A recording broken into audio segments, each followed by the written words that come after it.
Okay, so what I want to do is show you these exercises. Now, I've taught these before in other courses of mine. You might have seen them, but I'm going to teach you different things in this, okay? So these, as I say, I've used them for people, like hundreds and hundreds of people, help with their lower back pain, and they're incredibly effective for whether it's, as I said to you, we're going to focus in this course on if someone has central back pain or bilateral back pain, right? So it's across the lower back. It's not worse to the right or the left. So this is what you're going to give them, because I'm going to give you different ones for a person that says, nah, it's really on my left. So we'll look at that. So unilateral back pain, okay? So this one, again, could you use it for people with, where it's worse on one side? Absolutely, I've done it time and time again, okay, successfully. But we've got things that are better that I want to teach you, okay? But again, if you couldn't remember anything, just these 3 exercises, absolutely you could do this. But we'll get into that as well. So central and bilateral, not worse on one side. Okay, so the first thing we're going to do here is lie flat on your stomach, okay? So what you're going to hear this throughout the course. We're going to be using repetitive loading strategies because everyone wants to stretch their back out. Needs the opposite, needs to be loaded so it can handle load, all right? So the first thing we want to do is just, now, if the person's, so you can, by the way, this, now I'm currently, if you haven't seen these exercises before, this is exercise 2 of the 3 exercises. So I'm actually doing it, helping my back as I speak. You can use these as treatments in your clinic, and in case I encourage you to do so. So you can have the person with pillows underneath them, or if you've got which is exactly how Robin McKenzie initially discovered these exercises by accident, because he had the story, if you don't know the story, that Robin McKenzie had a guy come in with bad back pain, lower back pain, and he said, just go in, because he was running several rooms, go in and lie on the table in there, and I'll have a look at you once I finish with my other clients. He comes in there, and much to his horror, this bed that had a raised, it was half raised, the guy was in my position, lying like face down, so he was up like this on this elevated thing. So it's much to Rob McKenzie's horror, because this was like never done back in the day. And the guy said, hey, I feel so much better. And that's how it started. So this is where this extensions come from. So just purely by accident. So if you have a bed that goes up like that, by all means, you can use that to encourage that person to get up higher and higher and higher just by lifting it up gently, especially if it's electric. Okay, so the first one is simply lying on your stomach. Get the person to do it for 2 or 3 minutes. If they're lying at home on the floor, you need them to have their toes turned towards each other. So inward rotation of the hips and feet, okay? So lying flat down, head to one side or another, move it if it's sore, no big deal.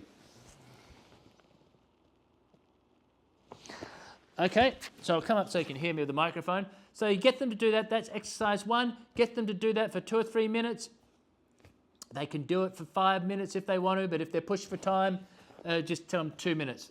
And then they come up to this one, elbows under shoulders, up like this, and just relaxing the buttocks, okay? Like this here, head in neutral, no problems at all, okay? Just relax, relax, relax. Now we're putting more extension forces into the back, so we're starting to load it even more. Okay, now I want to tell you something about breathing. What you want to do to help with pain relief and relaxation of muscles, no matter whether it's lower back or whatever muscles, is to get your clients and or yourself to, when you breathe in, it tightens muscles. So what we want to do is get your clients to, when you breathe out, so we're talking about, get them to do abdominal breathing, diaphragmatic breathing. So you know what that is, right? So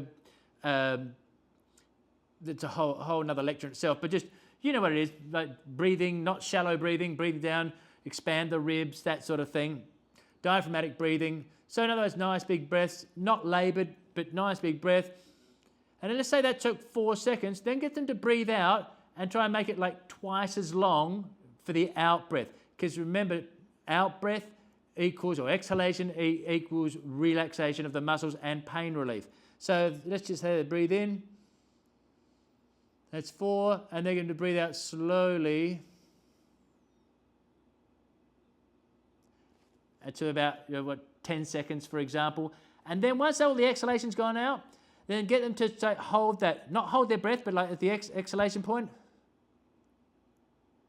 and then breathe in. So a bit of a 2-second pause once again. So it's all about the out breath, okay? So that will help with their pain. And they can do that in every exercise, okay? Get them to focus on a longer out breath. All right, so from here, then we do the third exercise. Right, now, before I've taught this where you start out here, and then as you can do more, you bring your hands closer until they get underneath the shoulders. But I've since learned that it's actually better to start with them underneath your shoulders. Now, the other couple of things that are really important is a lot of people do this. They'll bring their head up as they go. And that sets off your extensors, okay, your posterior chain. What you want to do is keep the head in neutral and teach your clients this. The body should be passive except for the arms and chest and triceps doing the push-up movement, like that. Now you can see my hips are even off the ground. That's absolutely fine. And then at the end, you bring your head up once you get to that top point and relax your back and buttocks and try and sag that lower back, all right? Because as you'll hear throughout this course, the end range is where the magic happens, the pain relief happens. So you can get them to do 10 repetitions doing that breathing. They could also do it for you could do it for 2 or 3 minutes if they said, and you could try this in the clinic again. Like, do you prefer doing repetitions of it or just stay in that position? Whatever is best, okay? So if I come up, breathe in and then slow breath out, head up at the end point. So the head only comes up once you get to this point of straight arms, buttocks relaxed, and down. Okay, I'll show that again. Lock out my elbows, head up, and then do my diaphragmatic breathing.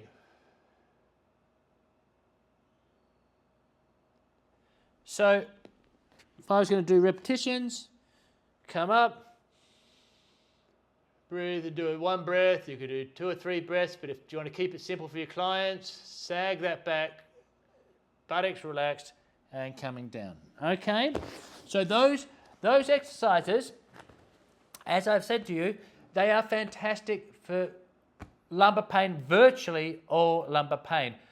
But in this course, I'm going to teach you better things for one side of pain, and we're going to go into that. But like I say, if this was someone you needed to teach at the farmer's market, at the dinner party, on the snow trip, on the whatever, out camping, someone hurts their back, pulls their back, you can just stick with that. And that's why I've taught you these super simple shotgun method, if you like. So it's just a fantastic way to help the vast majority of back pain. And as I say, it's helped millions and millions of people all throughout the world just doing these 3 alone, okay? So remember the breathing, remember to keep the buttocks relaxed, remember to keep the feet either off the bed or the table or just internally rotated. And there you have it. All right, let's move on.